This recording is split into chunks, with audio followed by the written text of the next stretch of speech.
I used to think being hard on myself was the only way to stay motivated and get through the day. Turns out I was wrong. I'm going to show you how to change your inner critic to a cheerleader and how a little self-TLC can completely change your life for the better. It was a tale as old as time. I found myself struggling through my day job, and as the years continued to pass me by, I started to recognize all the bullshit I'd been having to deal with, eventually completely souring on the whole job. But it's how I paid my bills, so I felt stuck. I couldn't take care of myself very well mentally or physically because I was so drained and beaten down by the job. It ate up all my energy and passion, leaving me a miserable lump on the couch the second I got home. No time for socializing, no energy for hobbies or passion projects, just mindless doom scrolling. Every day in my head I would say, I quit.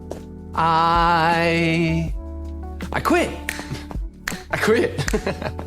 I quit. Of course, I realize now that that was my divine team telling me I didn't actually need the job and I would figure something else out, but I was stuck in fear. I couldn't imagine not having my job. It was my shitty, beat-up little life raft that was keeping me afloat. Recently, my perspective has changed dramatically as I push full steam ahead, following my dreams that I never could have imagined possible. What I want to share with you today is how my daily pursuit of self-love, self-care, and self-worship helps to change me down to my very core. Prioritize yourself. From the very moment we are born, we spend 100% of our time with ourselves. Why wouldn't you want to be best friends with the person you spend every waking and sleeping moment with? As an act of self-love and care, I've learned to really embrace the things that I truly love doing. For instance, at the very top of my list, I love going on long walks, so I started to prioritize it a few years back. This small act of self-care has helped regulate my nervous system and releases endorphins that make me feel better. When we start prioritizing ourselves, what we want and need, we start to recognize how much of ourselves we give to others. If you are a people pleaser, such as myself, admittedly recovering, this can be one of the harder aspects of self-love to get a handle on. It's hard to prioritize your needs when you're constantly bogging yourself down with worry over what everyone else wants. Making time for the things we love can help stimulate our imagination and reduce stress, freeing us up emotionally to be more productive in our work and our personal lives. Give yourself whatever time you need. It can feel selfish when you're selective with your time. Selfish people are winners.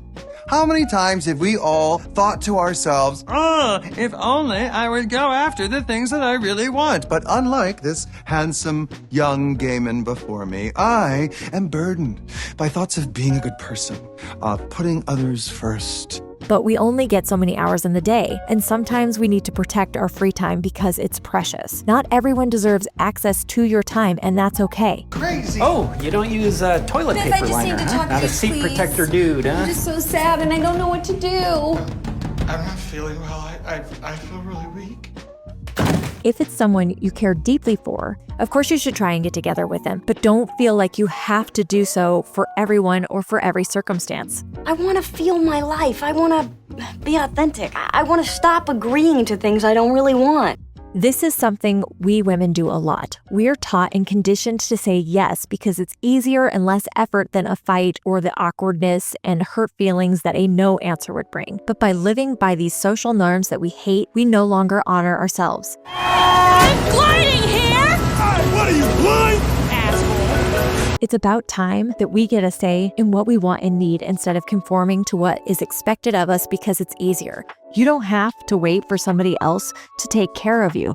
You can take care of yourself. Stop saying yes and stop saying sorry. Invest in your own happiness by treating yourself as you might a lover. Oh, that word bums me out unless it's between the words meat and pizza. You learn to fall more and more in love with yourself. No more of this self-hate and shame that's held us back for far too long. No more of this waiting for the perfect partner. You already are your perfect partner, your best friend, and your confidant. Treating yourself as you would a lover develops a deep and great sense of self-love. Take yourself out to dinner or a movie. Buy yourself flowers or chocolate. Treat yourself.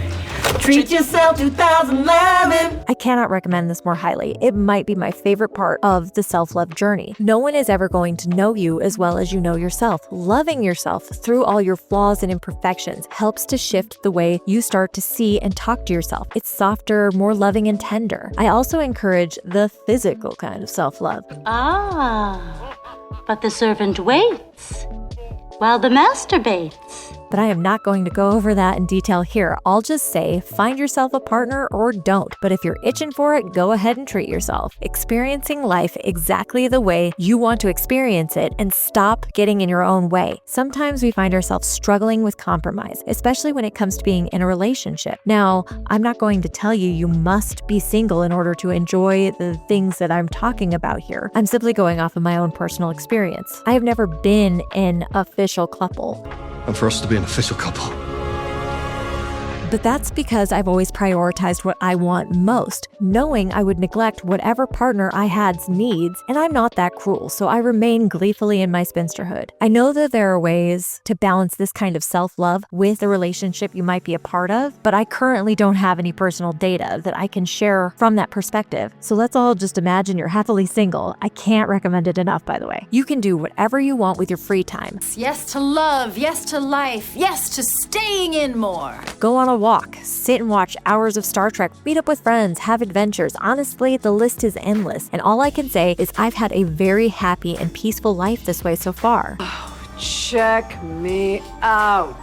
Self-worship. We are all a part of the divine, and energetically treating yourself as divine shifts the way you see and understand yourself. Believing yourself divine while remaining humble and charitable and finding that balance will astronomically elevate your vibration. This is where we really start to see the magic come to life. I lost 15 pounds when I started telling my body she was beautiful and thanking her for keeping me safe and healthy over the years. I've also noticed a major shift in the way I talk to myself since I started really loving and appreciating me and how cool and strong I've become over the years. I thank my brain for helping me learn and keeping me curious, and suddenly I don't hear that nagging voice in my head anymore. The inner critic no longer takes up residency in my head. Instead, I have a cheerleader, a helpful, mostly cheerful voice that encourages and challenges me to continue to follow my path. Now, that wicked little voice sometimes comes into town to visit, but it's usually just a pit stop at a gas station. Fleeting moments of self-doubt, my ego flaring up to try and remind me I'm crazy for following my dreams and living my life outside the box. I'm happy to say, even though the future is never certain, I do believe that things are working out for me, and staying positive for as long as possible has helped keep me vibrationally in tune with a brighter future. Learning to love and take care of myself and putting myself as the priority in my life has helped shift everything around me and open me up to all new experiences that I never would have dreamed of trying before. I challenge you to start being just a little bit more selfish. Newsflash.